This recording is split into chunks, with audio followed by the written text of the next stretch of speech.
Bonjour Virginie, ça va? Ça va très bien, merci. Avant de commencer, je voulais te remercier d'avoir accepté de participer à cette aventure. Avec plaisir. Et parce qu'en fait, je trouve que il faut du courage quand même pour en parler de cette maladie, quoi. Donc merci beaucoup. Je t'en prie. Je suis contente d'avoir l'occasion de témoigner. Merci. Est-ce que tu peux te présenter en quelques mots? En quelques mots, alors j'ai 49 ans. J'ai 2 enfants. Je suis maman solo. D'accord. Je vis pas loin de la mer. C'est pas forcément ma ville de naissance, mais voilà, je me suis expatriée quand j'ai rencontré mon compagnon. Donc je suis très heureuse de vivre dans un bel environnement et pas loin de l'océan. Oui. C'est un élément réconfortant. Et voilà. D'accord. Je trouve aussi que c'est un élément réconfortant, la mer, l'océan et tout. Voilà, ouais. Enfin, en tout cas, c'est le mien. C'est mon élément. Surtout pour se ressourcer, moi j'aime bien. Exactement, ouais. Et puis quand on a une maladie, avoir un endroit de ressourcement, c'est important. Oui, c'est sûr. Du coup, tes symptômes, elles sont apparus quand? Alors, j'ai eu mes règles à 11 ans. D'accord. À 11 ans, j'étais déjà très grande et donc c'est venu assez rapidement. Et je sais pas si on peut parler vraiment de symptômes à cette époque, mais en tout cas, j'avais des règles qui étaient très irrégulières et très abondantes et douloureuses. Donc dès le début, ça avait pas très bien commencé, on va dire. C'est déjà pas drôle quand on est enfant et puis qu'on commence à avoir un corps de femme, mais en plus, c'était vraiment compliqué à gérer pour moi au collège. Oui. Et puis après, j'ai eu la pilule à 16 ans pour faire taire mon corps. Et donc, pendant 16 ans de pilule, j'ai plus entendu les douleurs et les saignements très abondants, etc. Et puis ensuite, vers 34 ans, quand j'ai voulu avoir un enfant avec mon compagnon, c'est là que, par contre, une fois la pilule arrêtée, tous les symptômes sont revenus, puis je dirais peut-être même encore plus fort.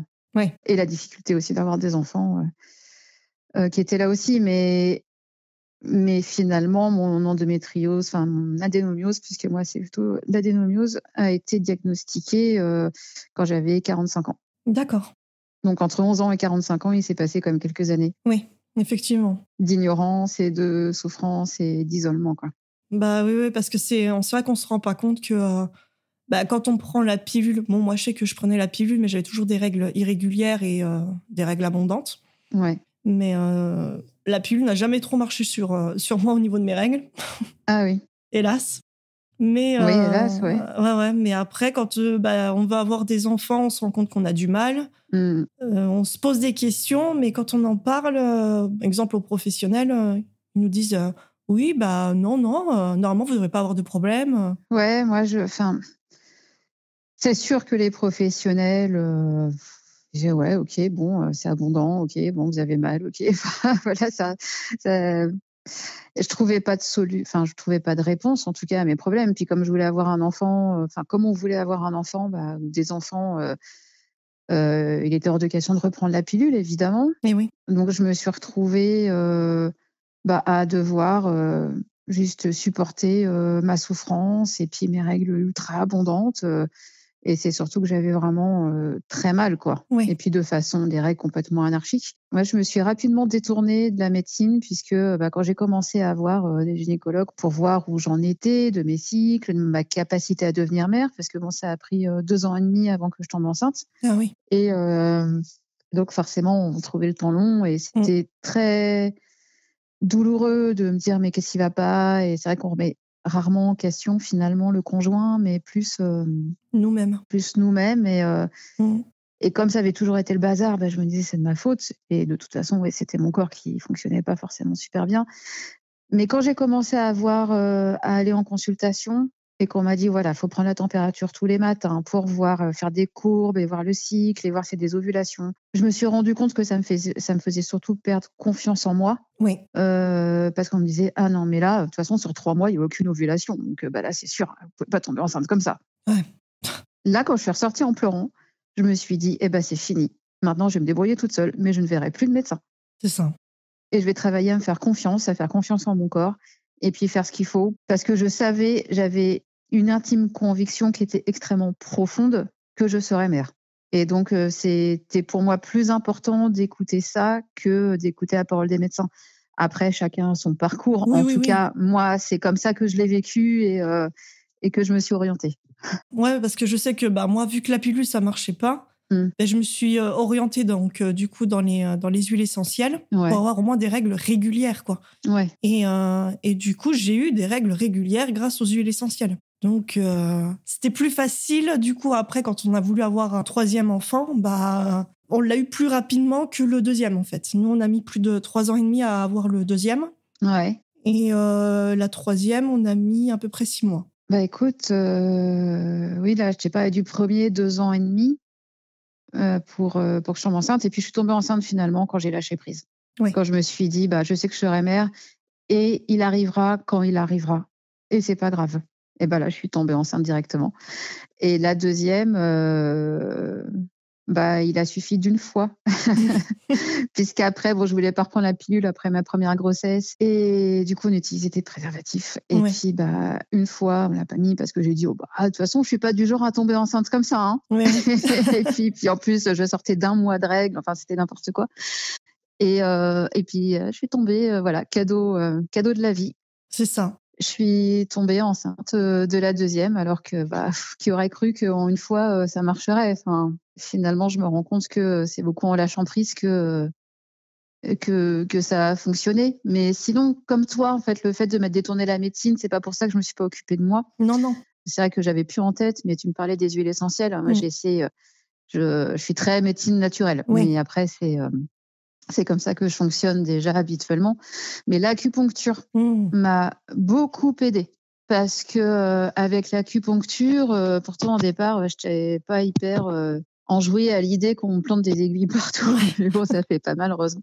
Et l'acupuncture, mais ça a été miraculeux dans le sens où ça n'a pas arrêté mes douleurs ou les règles abondantes. Par contre, après, j'étais réglée comme du papier à musique après ça, quoi. Enfin, c'était jusqu'à ce que je tombe enceinte. Ça a vraiment bien fonctionné en quelques séances. Bon, du coup, c'est cool. Ouais. De savoir qu'il y a des méthodes naturelles quand même qui fonctionnent. Ouais, parce que c'est vrai que nous, pour le deuxième, mon compagnon, il montait son entreprise. Donc, je suis tombée enceinte. Et la troisième, c'est moi qui montais mon entreprise. Donc, c'est vrai que le lâcher prise et penser à autre chose qu'avoir un enfant, c'est vrai que ça nous a permis aussi d'avoir les deux. Oui.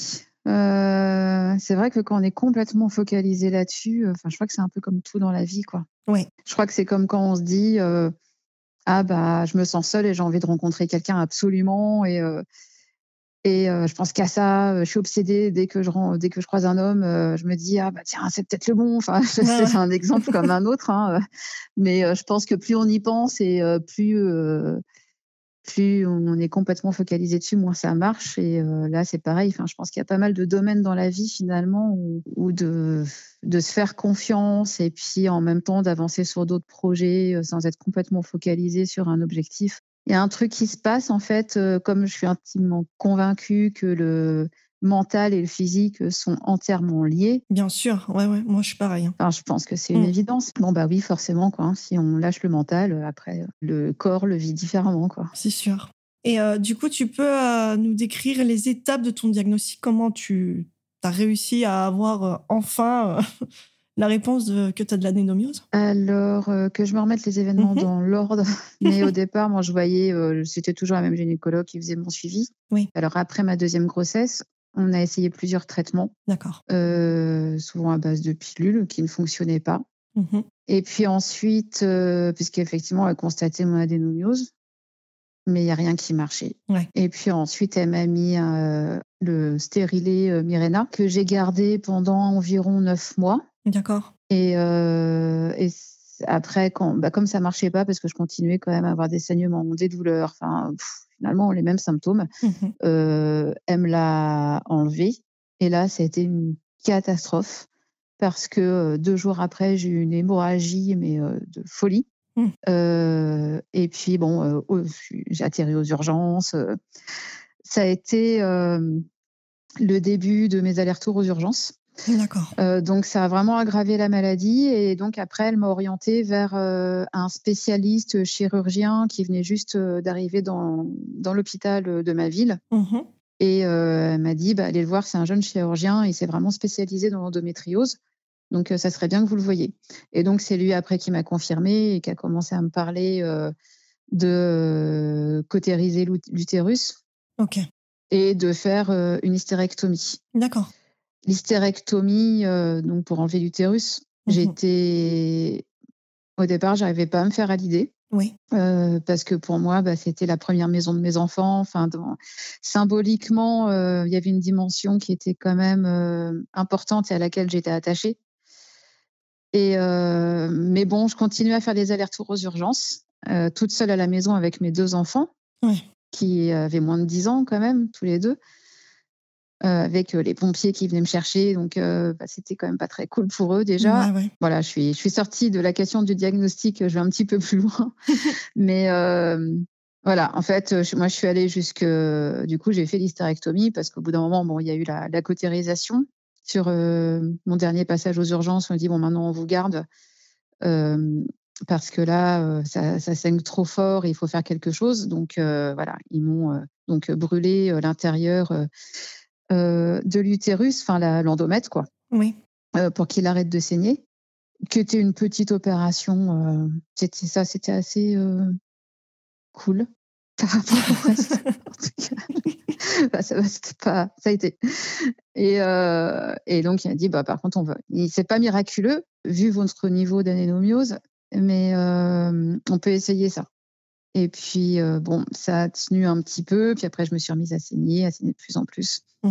Et puis un jour aux urgences, j'ai demandé à l'infirmière parce que je perdais, mais ça, je pouvais pas sortir des toilettes. Je veux dire, ça coulait en continu dans ces cas-là quand j'avais des crises comme ça hémorragiques. Là, j'ai posé la question à l'infirmière. J'ai dit, est-ce qu'à un moment donné, le corps a un bouton stop pour dire, là, je me mets en mode survie parce que si je continue à perdre du sang, des litres de sang comme ça va pas le faire, quoi. C'est sûr. Et l'infirmière m'a répondu non, il n'y a pas de bouton stop. Donc là, j'ai eu une prise de conscience. Et j'avais rencontré quelqu'un aussi, et mon compagnon m'a énormément accompagnée. Et ça, je trouve que c'est quand même une clé aussi, quand on vit ça. Oui. Je pense qu'on en reparlera. Mais donc, j'ai réussi à faire mon deuil de mon utérus. Et puis, donc, je me suis fait opérer. J'ai eu une hystérectomie. Bon, avec des complications après, mais c'est pas le sujet. Mais voilà. Mais du coup, au bout d'un moment, j'avais plus trop le choix parce que c'était une question de survie, quoi. Je me suis dit, je vais mourir parce que ça arrive, les hémorragies arrivent de plus en plus souvent. Je me vide de mon sang. C'est ça. Et c'est juste pas possible. Et le témoignage aussi d'autres femmes, on m'a donné des contacts. Mon compagnon m'a trouvé des contacts, en fait, pour que je puisse contacter des femmes qui avaient vécu ça. Et ça m'a énormément aidée. C'est pour ça aussi qu'aujourd'hui, je parle parce que c'est comme un passage de relais aussi, quoi. En hommage à ces femmes qui ont témoigné et puis qui m'ont fait beaucoup avancer. Du coup, c'est cool, ça. Ouais, la solidarité, c'est important quand on vit des choses comme ça. Oui, souvent, on se sent un peu seul, quoi. C'est un peu compliqué par moment parce que, exemple, j'ai du monde autour de moi, mais ils vivent pas à peu près ce que je vis. Des fois, par moment, j'ai envie de faire des choses, mais je peux pas. On se remet en question, quoi, souvent. Donc, c'est cool d'avoir des témoignages de gens qui ont les mêmes choses que nous et qui nous comprennent plus parce que des fois, on n'est pas obligé de parler, je dirais. Ils comprennent. Bah oui, tout de suite, on se comprend. Voilà, toi, alors, je sais pas aujourd'hui si t'en as toujours, toi, de l'endométriose ? Oui. Je dois faire, je dois aller en hôpital de jour, là, dans pas longtemps, pour tout faire les IRM, pour voir jusqu'à où c'est atteint parce que je vis H24 presque dans mon lit. Ah ouais, je comprends tellement. Voilà, tu vois, ça, comme tu dis, c'est des choses qu'on peut se dire entre nous parce qu'on comprend ce que c'est, quoi. C'est ça. Mais pour d'autres, c'est normal quand on vit pas des situations, des fois, c'est difficile de les comprendre. Puis alors, entre femmes, encore, on se comprend, mais avec des hommes ou des fois des collègues masculins ou des... Oui. Moi, je vis dans une entreprise qui est dirigée par des hommes. Donc, quand on dit, non, là, je peux pas venir travailler, mais pourquoi ouais. Parce que... J'ai vécu... parce que je me shoote aux anti-inflammatoires tous les jours pour venir travailler. C'est ça. Et que là, j'ai plus d'estomac, j'ai plus de foie. Et ouais. Faut tenir quand même, quoi. Et oui. On a l'impression que tant qu'on n'a pas un cancer, en fait, ça va, quoi. Il y a pas de justification. C'est sûr, mais bon. Du coup, quels symptômes ont été les plus difficiles à gérer pour toi ou sont encore les plus difficiles à gérer pour toi ? Aujourd'hui, j'ai plus du tout de symptômes, puisque pour moi, l'hystérectomie a été libératrice et je suis désolée pour mon chat qui miaule à côté de moi. C'est pas grave. Elle s'exprime. Demande de l'attention parce que c'est un chat. Elle a des choses à dire. Donc, voilà, elle aussi, elle a des choses à dire. Elle l'a vécu aussi, ça, avec moi. Elle venait se blottir contre mon ventre pour me soulager. Quels ont été les symptômes les plus difficiles ? La douleur. Ouais. La douleur, ça a été des niveaux de douleur vraiment atroces. Et puis, que seuls les anti-inflammatoires pouvaient calmer pendant quelques heures. Oui. Et puis, la fatigue. Le fait d'être anémiée en permanence. J'ai frôlé la perfusion sanguine à un moment donné parce que j'avais vraiment perdu trop de sang. Et la fatigue, quand tu as dû le vivre aussi, du coup, si tu me dis que tu es souvent allongée, quand on est jeune maman, avec un conjoint qui ne comprend pas et qui se plaint, moi, il se plaignait tout le temps que tu es tout le temps fatiguée, tu as tout le temps mal, tu as tout le temps un truc, il y a toujours un truc qui ne va pas, etc. Et devoir quand même gérer le boulot à 100%, la maison, les enfants, le conjoint qui est du coup de mauvaise humeur, et en même temps, avoir l'impression que le sol vacille en permanence et qu'on va s'écrouler, c'est... Ouais. On a peur pour nous, mais on a... Par exemple, moi, je vois des fois quand je vais vraiment pas bien, j'ai peur aussi pour mes enfants parce que moi, ma dernière, elle va avoir 1 an. Donc, elle marche pas toute seule. Oui. Quand je la porte, des fois, je me dis, oula, ça va pas. Je peux pas. Donc, c'est compliqué des fois. Ah ouais, c'est super dur. Avec des tout petits en plus. Ouais, bon, après, là, mon deuxième, ça va, il a 3 ans, mais lui, il comprend pas, exemple, les douleurs. Donc, il va me sauter dessus. Non, pas maintenant. Attends. Donc, bon, quand ils sont petits, c'est vrai que c'est compliqué quand... on a mal, on est fatigué, on a moins de patience aussi, hélas. Ouais. C'est oui. C'est ça le souci aussi parce que du coup, vu qu'on a moins de patience, des fois on les envoie un peu boulés, mais eux ils comprennent pas parce que ils savent pas, parce que c'est pas comme si ça se voyait cette maladie, vu qu'elle est invisible. Ouais. C'est compliqué. Invisible, et puis à la fois, ils voyaient des fois quand les pompiers venaient, puis qu'il y avait beaucoup de sang, là, ils voyaient, mais sans... Ce qui est bizarre, c'est que maintenant, quand j'en parle à ma fille qui a 10 ans, elle n'a pas l'air d'avoir trop de souvenirs de ça, en fait, comme si elle avait un peu... Parce qu'elle, maintenant, elle commence... les cycles vont commencer. Elle a les symptômes. Et elle fait pas le lien. Mais après, tant mieux, parce que j'ai pas tellement envie qu'elle fasse le lien avec ce que j'ai vécu et ce qu'elle a vu, quoi. C'est ça. Elle me repose plein de questions comme si elle partait de zéro, alors que finalement, elle part pas de zéro. Parce que... Enfin, je sais pas toi, mais moi, je leur ai expliqué quand même aux enfants que je saignais fort, que c'était des problèmes à mon ventre, mais que, après, tout dépend de l'âge aussi. C'est ça, que toutes les femmes perdaient du sang tous les mois, mais que moi, c'était anormal, la façon dont ça se faisait. Que... t'as des filles, toi ? Oui, j'ai une grande de 12 ans. D'accord. Celui du milieu, donc un garçon, et la dernière, une petite fille. D'accord. Mais celle de 12 ans, j'ai un peu expliqué, parce qu'elle, c'est bon, elle est réglée, quoi. Donc, expliquer, fais attention. Si tu vois que tu saignes un peu trop, dis-le-moi.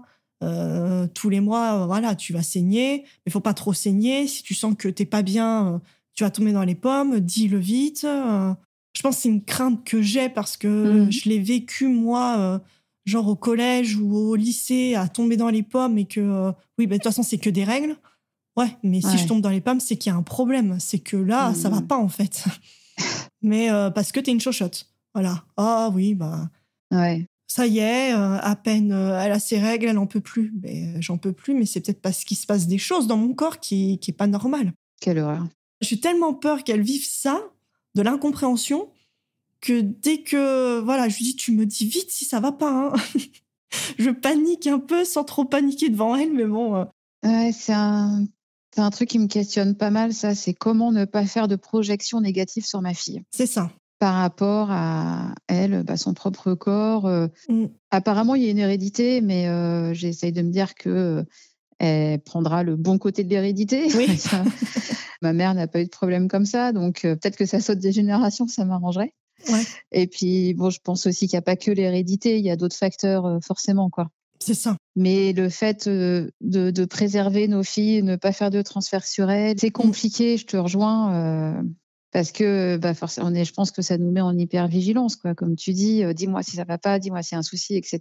Parce qu'elles osent pas en parler. Moi, je sais que quand elle les a eues la première fois, pourtant je lui en avais déjà parlé parce que vu ce que j'ai, mais quand elle les a eues, elle me dit maman, je crois que j'ai un problème. Je lui dis comment ça? Ah oui. Elle me dit écoute, je saigne. Je lui dis oui. Je lui dis tu sais ça s'appelle des règles, c'est ce que je t'ai expliqué. Elle me dit ah mais c'est ça. Oui, c'est ça. Oui, c'est ça. Elle me dit ah d'accord. Mais du coup, je fais quoi? Je dis nous on prend des culottes. Je dis faut prendre des culottes. Là, tu vas prendre une culotte menstruelle, machin. Je lui explique et tout. Ah, mais ça dure combien de temps? Je dis mais je t'ai déjà expliqué tout ça. Mais voilà, c'est drôle, hein. Je pense que tant qu'elles le vivent pas, elles n'arrivent pas à mettre le mot et ce que c'est exactement, quoi. C'est rigolo. Ouais, c'est ça. Après, je me dis, finalement, c'est pas illogique. Pour elles, c'était le monde des adultes, elles n'étaient pas concernées. Et puis, une fois que ça leur arrive, il y a un autre effet, quoi. Il faut quand même faire tout l'apprentissage depuis le début, même si on a vu maman qui vivait des trucs un peu bizarres, quoi. C'est ça. Mais pourtant, on parle aussi avec ma fille. Et puis, voilà, elle n'est pas encore... On a cru là qu'il y avait du sang, mais en fait, non. Et... les pertes blanches, tout ça, les protections. Faut en parler aussi, quoi. Heureusement, je pense qu'à notre époque, c'est quand même vachement moins tabou qu'avant, quoi. Non. En tout cas, moi, j'essaye de créer un lien avec ma fille sur ça où c'est pas tabou du tout.